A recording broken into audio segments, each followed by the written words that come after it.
Hello friends, मैं आपका स्वागत करती हूं अपने यूट्यूब चैनल जनरल उपाय में, जिसके थ्रू आज मैं आपको बताना चाहूँगी कि कौन कौन से गिफ्ट्स ऐसे रहते हैं जो बहुत अच्छे होते हैं हमारे लिए किसी को गिफ्ट करना, और ऐसे कौन से गिफ्ट्स होते हैं जो हमारे लिए अच्छे नहीं होते किसी को गिफ्ट करना। ना ही ये उपहार लेने वाले के लिए अच्छे होते हैं, ना ही उपहार देने वाले के लिए अच्छे होते हैं। सो इस कैटेगरी में फर्स्ट आता है भगवान की मूर्ति। हमें किसी ऐसे पर्सन को भगवान की मूर्ति गिफ्ट में नहीं करनी चाहिए जो उसका ध्यान ना रख पाए, जो उसकी केयर ना कर पाए, क्योंकि जिस श्रद्धा से हम उसे वो भगवान की मूर्ति दे रहे हैं, हो सकता है वो उस चीज़ का ध्यान उस तरह से ना रख पाए। तो भगवान की मूर्ति देने से पहले हमें एक बार सोचना चाहिए कि वो किस तरह का पर्सन है, उसका ध्यान रख पाएगा या नहीं रख पाएगा। सेकेंड चीज़ होती है धारदार चीज़ें, जैसे चाकू, छुरी या नाइफ़ होता है, जैसे बटर नाइफ़ हो गया, फॉर्क, इस तरह की चीज़ें हमें गिफ्ट में नहीं देनी चाहिए।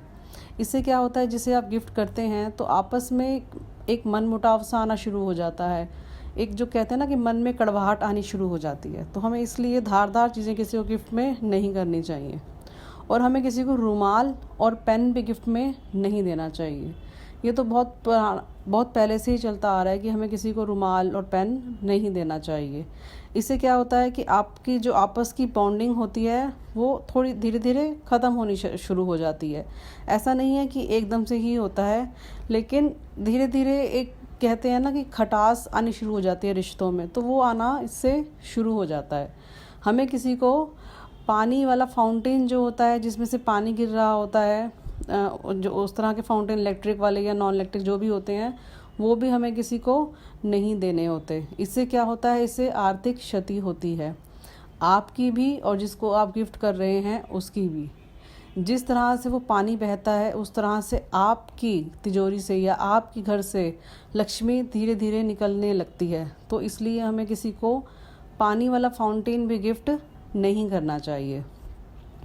हो सके तो चांदी की ज्वेलरी, चांदी की मूर्ति या चांदी से बनी हुई चीज़ें हमें गिफ्ट करनी चाहिए। इससे क्या होता है, चांदी क्या है, चांदी है शांति का कारक। तो इससे क्या होता है कि जो हमारे रिश्ते हैं आपस में, उसमें प्यार मोहब्बत बना रहता है, एक क्वाइटनेस रहती है, तो एक शांति बनी रहती है। इसलिए हमें ट्राई करना चाहिए कि हमें चांदी की ज्वेलरी गिफ्ट में करनी चाहिए। सेकंड चीज़ हमें क्या गिफ्ट में करनी चाहिए, सेकंड चीज़ है मोर पंख। मोर पंख गिफ्ट करने से क्या होता है, वास्तु दोष दूर होता है। जिसे आप गिफ्ट कर रहे हैं उसके घर का तो वास्तु दोष दूर होगा ही, और जो गिफ्ट करता है उसके लिए भी बहुत लाभकारी होता है। तो मोर पंख हमें गिफ्ट में देना चाहिए। लाफिंग बुद्धा भी आप गिफ्ट में दे सकते हैं।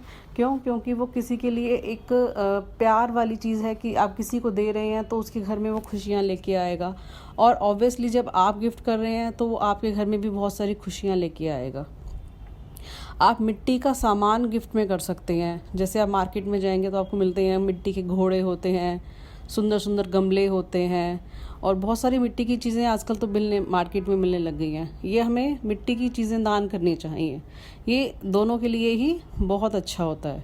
और लास्ट चीज़ है एक 7 घोड़ों की मूर्ति, जैसे तस्वीर हो गई या फ़ोटो फ्रेम हमने बनवा लिया जिसमें 7 घोड़े बने होते हैं। 7 घोड़े लेकिन सफ़ेद रंग के होने चाहिए, तो हमें वो गिफ्ट करनी चाहिए। घोड़े वैसे भी सूर्य भगवान का प्रतीक होते हैं, तो हमें 7 घोड़ों की मूर्ति भी गिफ्ट करनी चाहिए।